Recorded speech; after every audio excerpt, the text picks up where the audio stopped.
이 바깥에 묶어놓은 개가 방 안에 애완견이 어떻게 사는지 어떻게 아느냐. 그러니까는 곧 철장 속에 들어갈 개다. 겁에 질려서 아무데나 왕왕 짖는 것 아닐까 싶다. 오늘 하루 종일 이 화제가 되고 있는, 오후 내내 화제가 되고 있는 문자 메시지 하나를 먼저 보여드리겠습니다. 자, 문자 메시지인데, 명태균 씨. 자, 명태균 씨가 공개한 문자 메시지입니다. 지금 논란을 일으키고 있는, 김건희 국정 개입, 뭐, 이런 그 의혹을 불러내는 이 핵심적인 인물이죠. 여러 가지 논쟁을 일으키고 있는데, 명태균 씨가 김건희 여사와의 문자를 공개를 했습니다. 오전 늦게. 자, 저기 입력이 김건희 여사님, 가로 열고 윤석열 대통령 이렇게 돼 있죠. 자, 그런데 이게 대통령이 되고 나선지 아니면은 이 대선 후보 시절인지 불분명한데, 어쨌든 이 되고 나서면 이제 이름을 바꿔 쓸 수가 있죠. 그런데 내용이 이런 겁니다. 무슨 말을 하다가 이것을 문자를 보냈는데, 이건 무슨 의미인가요? 물으니까 내일 준석이를 만나면 정확한 답이 나올 겁니다. 내일 연락 올리겠습니다. 이런 걸 보면은 이준석 걸 매개로 해서 여러 가지 그 소통이 있었다. 그 부분이 확인이 됩니다, 일단.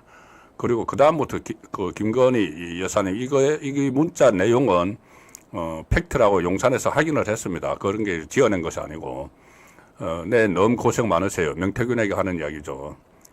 철없이 떠드는 우리 오빠 용서해 주세요. 제가 난감, 헉헉.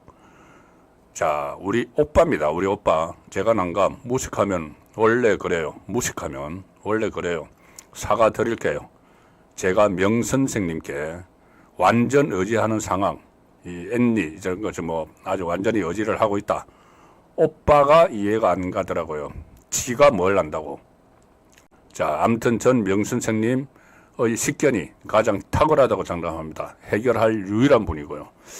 자, 이게 어떤 문제를 해결할까요? 뭐 이준석과의 갈등, 만약에 대선 전이었다면은 이준석이 뭐 여러 차례 그 가출도 하고 논란을 불러일으켰죠. 그 시점에 나눈 건지, 아니면은 입당 문제. 이준석 대표가 그때 윤석열 후보의 입당을 꺼려했죠. 사실상 본인은 유승민 대통령을 만들려고 했습니다. 자, 그 과정에서 나온 이야기인지 모르겠는데, 핵심은 그래서 오빠. 자, 오빠를 막 디스를 하죠. 오빠를 험담을 합니다. 그래서 저 여러 가지 정황을 보면은 오빠가 윤석열 대통령일 것이다. 자, 그런 그 추측이 충분히 가능합니다. 이 문자 내용을 보면은. 그 전에 그 소래소래 이명수 씨의 덫에 걸려서, 함정에 걸렸을 때도, 윤석열 대통령을 험담을 하는 내용들이 있었습니다. 자, 이게 그런 식인데, 일단 그 용산에서는 이 오빠가 윤석열 대통령이 아니다. 진짜 친오빠다.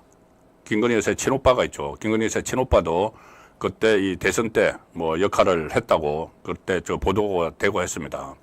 그 친오빠다. 이렇게 일단 이야기를 하고 있습니다. 그리고 명태균 씨도 언론의 전화를 받고, 아, 그건 윤석열 대통령이 아니고 친오빠를 이야기하는 거다. 김건희 여사의 친오빠를 그 지칭하는 거다. 그러면 이제 그때 그 친오빠가 만약에 저게 이제 대선 전이었다고 가정을 하면은, 친오빠가 그 선거에 이제 관여를 했고 그 과정에서 뭐 의견 충돌이 있었다, 뭐 이렇게도 볼 수 있는 건데, 이 문제를 윤석열 대통령인지 아니면은 친오빠인지는 또 일단은 나중에 또 별개의 문제를 하더라도, 이 문자를 그때부터 명태균 씨와 이렇게 주고받았다. 이 부분, 그리고 또 이 시간이 한밤중입니다. 한밤중인데 11시, 밤 11시 29분 뭐 이런 때입니다.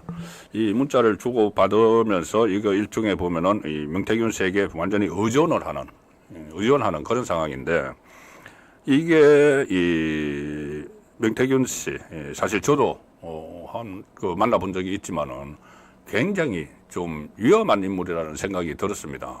자, 그런데 그 계속 그런 이제 소통을 했다는 것, 그런 문제가 하나 있고, 하나는 이렇게 또 이걸 증거를 남겨서 이걸 또 명태균 씨가 이거 까버리는 이런 상황. 그러면 또 뭐가 또 나올지 모르죠. 명태균은 지금 전체 그것도 가장이라고 보지만은 전체 20분의 1도 공개하지 않았다. 뭐 이렇게 지금 이야기를 하고 있는 상황입니다.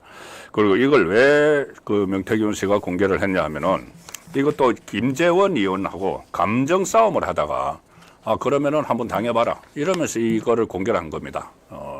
뜬금없는 김재원 그 최고위원이죠. 김재원 최고위원하고 감정 싸움을 하던 끝에 나온 겁니다. 그 전에 이 김재원이 이 명태균 씨를 허풍쟁이 이렇게 이야기를 했죠. 허풍쟁이라고 이야기하니까 김재원 그 이야기하고 또 명태균 씨에 대해서 곧 뭐 철장 속에 들어갈 개다. 겁에 질려서 막 아무데나 왕왕 짖는 것 아닐까 싶다. 이렇게 김재원 최고위원이 이야기를 합니다. 이거는 뭐냐면 명태균 씨가 먼저 김재원 최고위원이 자기를 허풍장이라고 하니까 이 바깥에 묶어놓은 개가 방 안에 애완견이 어떻게 사는지 어떻게 아느냐. 그러니까 이 자기는 그 아크로비스타 윤석열 그 대통령 부부의 집에 자주 가는 사이고 거기도 가보지 않은 사람이 바깥에 묶어놓은 개 이렇게 이야기를 한 겁니다. 그러니까는 김재원 최고위원이 곧 철장 속에 들어갈 개다 이렇게 이제 개 논쟁을 벌입니다. 겁에 질려서 아무데나 왕왕 짖는 것 아닐까 싶다. 그래서 이제 허풍쟁이 이러니까 이게 명태균 씨가 자기가 이제 허풍쟁이가 아니다는 식으로 이거를 깐 겁니다. 김재원 씨의 강력한 요청으로 알려드린다. 재원아, 너의 새치 혀 때문에 보수가 또 망하는구나. 그래서 이 글과 함께 메시지를 캡처한 사진을 게시를 했습니다. 이게 얼마나 지금 어처구니 없는 일이 일어나고 있는 것이죠. 지금 상황에서 이재명과 조국이 또 문재인까지 본인들이 사법 위기가 최고조에 달하니까 탄핵 정국으로 몰고 가기 위해서 이렇게 혈안이 된 상황인데 그런데 지금 여권 안에서는 여전히 이런 한심한 일들이 벌어지고 있습니다. 뭐 친한, 친윤 갈등부터 그렇고 모두 다 마치 자해극을 하는 식으로 무슨 뭐 김건희 7인방 또 하니까 뭐 도곡동 7인방 이런 식으로 무슨 뭐 7인회, 뭐 십상시 이런 이야기들이 나오는 것이 박근혜 전 대통령 탄핵돼서 그때 그 불과 얼마 되지 않았습니다. 그것은 문재인 쪽의 좌파의 정권을 뺏겨서 그 반칙과 특권을 다 행사하는 그런 모습을 목격을 하고 겨우겨우 정권을 되찾았는데 그때와 똑같은 박근혜 정권 탄핵 때와 똑같은 일을 지금 되풀이를 하고 있습니다. 자, 저는 이 다음 주 초에 윤석열 대통령과 한동훈 대표가 만나면은 반드시 뭔가 매듭을 짓지 않으면은 굉장히 어려운 상황이 올 수도 있다. 그 매듭은 김건희 리스크를 어떤 식으로든 제거를 하는 것이라고 저는 판단을 합니다. 다른 여러 가지 이런 정부나 뭐 이런 것을 종합을 해봤을 때 그렇습니다. 최소한 이 공적 활동 전면 중단 이 정도 조치는 나와야 될 걸로 봅니다.